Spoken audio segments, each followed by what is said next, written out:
تانگ, ایک yearning, ایک تڑپ پیدا ہوتی ہے, وہ اس تڑپ کو رزسٹ کرتے ہیں. اچھا, اس تڑپ کو رزسٹ کرنا بھی غلط سمجھا جاتا ہے شامنزم کے ہاں. وہ یہ کہتے ہیں کہ جب یہ تڑپ آپ کے اندر پیدا ہو جائے تو آپ نے اس راستے پہ چل پڑنا ہے. وہ راستہ ہے ڈیوینٹی کے ساتھ مل جانے کا. کھمیٹو بہت بڑے شامل تھے ہمارے اس علاقے میں. نگر کا جو علاقہ ہے, یہاں صدیوں پہلے ایک شامل تھے جن کا نام تھا کھمیٹو. کھمیٹو نے بہت سی پریڈکشنز کی. انہوں نے انہوں نے کہا کہ جو جہازوں کے اڑنے کے بارے میں پریڈکشن کی, سوویت یونین کی بننے اور بگڑنے کی پریڈکشن کی, گلگت کو بچے جو ہیں وہ لیڈ کریں گے, چلائیں گے, کیونکہ گلگت سے ان کا تعلق تھا, نگر سے, نگر گلگت, اس کے بارے میں پریڈکشنز کی. پریڈکشن ان کا ایک بہت بڑا ایک نالج کا ذریعہ بنتا ہے شامنس کے یہاں. ہم نے بھی آپ کو ایک شامن سے ملوایا تھا پچھلے ہمارا جو چینل تھا بال والا, جس میں ایک پاشو کو ہم نے بتایا. یہ لوگ کرتے یہ ہیں, یہ پریوں سے باتیں کرتے ہیں, وہاں سے علم لیتے ہیں. ان کا سورس آف نالج جو ہے وہ پریاں ہیں.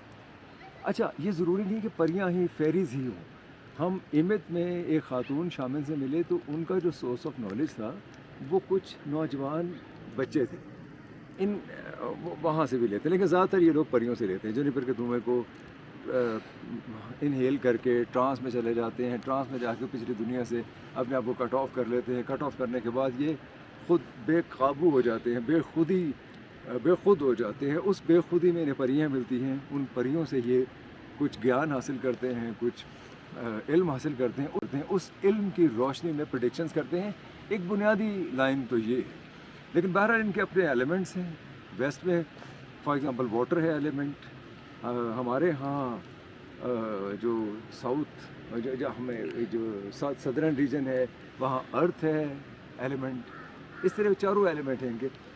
کچھ ان کی سٹیجز ہیں, ٹرانسینڈ کرنا, اپنے آپ کو تیاگ دینا, to become one with the divinity.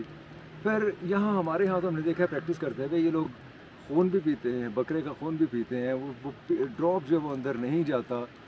یہ کچھ پریکٹس ہے, لیکن میں سمجھتا ہوں کہ شامنزم کی جو پریکٹسز ہیں وہ ہر جگہ پہ ایک نہیں ہیں, مختلف ہیں. جیسے نارتھ میں جو ساؤتھ انڈیا میں چلے تو ناگا سینٹس میں ملتے ہیں شامنزم کی پریکٹس کرتے ہوئے. اس طرح سے نیٹو انڈینز ہمیں نظر آتے ہیں پریکٹس کرتے ہوئے. اچھا, کچھ لوگ کہتے ہیں جی چڑیلوں سے باتیں کرتے ہیں. وہ ہو سکتا ہے, گڈ اینڈ بیڈ. جیسے ہم پشو سے ملے تھے, جو پشو سے آپ کو ملوایا تھا پچھلے چینل میں, وہ چڑیلوں ہی سے باتیں کرتے ہیں. وہ چڑیلیں جو ہیں بتاتی ہیں کہ جی ہم نے فلاں شخص کو, جو آپ کے گاؤں کا شخص ہے, اس کو مارنا ہے. ابھی اس سے بارگین کرتے ہیں کہ اسے مت مارو. یہ جا کے پھر صدقہ وغیرہ دلواتے ہیں اس شخص سے. یہ ہوا, یہاں تک ہوا کہ اس پشو نے ہمیں بتایا کہ ان کے اوپر تو ایک دفعہ وہ اپنے آپ میں رہتے نہیں ہیں, وہ ان ایزی ہوتے ہیں. جب ان کے اوپر یہ کیفیت طاری ہوتی ہے تو وہ ان ایزینس کا شکار ہو جاتے ہیں. اور انہوں نے تو یہاں تک بتایا, جو کہ ہم نے دکھایا بھی تھا آپ کو, کہ وہ جہاں سو رہے ہوتے ہیں, فار ایگزامپل اگر وہ اس کردو میں سو رہے ہیں تو اٹھے تو پتہ چلا وہ تو استور میں. اس طرح گلگت میں اگر سو رہے ہیں تو پتہ چلا وہ تو کسی کیمپ سے ملے ہیں, جو کہ ہنزا, اپر ہنزا میں کوئی کیمپ ہے, وہاں سے ملے. لیکن انہوں نے خیر بارگیننگ کی مثالیں بھی. انہوں نے تو یہاں تک بتایا کہ ان کے اوپر ایک دفعہ ایک پرچہ بھی کاٹ دیا گیا گلگت میں, کیونکہ انہوں نے ایک چڑیل کو مارا تھا خواب میں, لیکن بعد میں وہ جو چڑیل تھی ان کے گاؤں کی ایک عورت نکل آئی. یہ سب کچھ ہم دکھا چکے ہیں. وہ پشو جس کو ہم دکھایا تھا وہ وفات پا چکے ہیں, لیکن اور بہت سے شامل یہاں موجود ہیں جو کہ حسب نسب کے اعتبار سے شامل ہیں. بہت سے تو نہیں ہے, بہت کم ہے. انہیں ڈھونڈنا پڑتا ہے, ملنا پڑتا ہے, کنونس کرنا پڑتا ہے کہ آپ ہمیں کچھ انٹرویو دیں, ہمیں اپنے بارے میں بتائیں. انڈیا کے اندر میں دیکھ رہا تھا کہ سمانتھا جی جو ہیں وہ ایک پریکٹسنگ شامل ہیں, حالانکہ ان کے والد ہندوستانی ہیں, بھارتی ہیں, ہندو ہیں, والدہ پورچگیز ہیں, کرسچن ہیں. لیکن بہرحال انہوں نے شامنزم کو قبول کیا, پریکٹس کیا. آپ سامانتھا کوچر کو دیکھ سکتے ہیں. انہوں نے اپنے اوپر اپلائی کیا اس سارے مذہبی پریکٹس کو, مذہبی تھیری کو, اسپرچولیٹی کو, اگر آپ سمجھ سکتے ہیں. بہت سے لوگ ہمارے ہاں اسپرچولیٹی پہ یقین نہیں رکھتے, لیکن نہ رکھتے ہوں اس سے کوئی فرق نہیں پڑتا. ہم تو دیکھ رہے ہیں کہ ایک کلچر ہے جو 10,000 برس سے انٹرنلائز کیا ہوا ہے, ہمارے لوگوں نے پوری دنیا کے اندر انٹرنلائز کیا ہوا ہے. جیسے میں نے چنگیز خان کی مثال دی کہ بہت سے لوگ سمجھتے ہیں چنگیز خان مسلمان تھے. مسلمان نہیں تھے, وہ شامن تھے. ایسے شیو گاڈ کی میں نے مثال دی کہ وہ شامن تھے.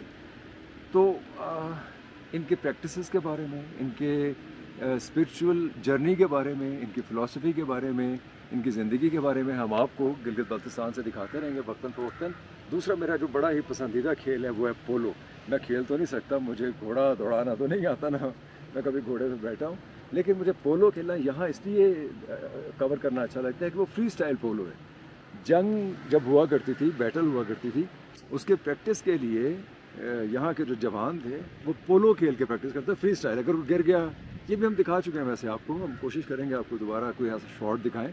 اگر کوئی گر گیا، اگر کسی کا بازو ٹوٹ گیا، اگر کسی کا خون نکل آیا، تو اس کو کوئی فرق نہیں پڑتا، کھیل جاری رہتا ہے کیونکہ وہ جنگ ہے، تو یہ جنگ کے پیٹرن پہ کھیلتے ہیں۔ باقی یہ بڑی خوبصورت دھرتی ہے گلگت بلتستان، ہم یہاں موجود ہیں اور امید ہے ہمارے ولاگس کو آپ پسند کریں گے۔ لاہور بھی ساتھ ساتھ چلتا رہے گا، لیکن گلگت بلتستان سے خوش آمدید۔ تھینک یو سو مچ، اپنا خیال رکھیے۔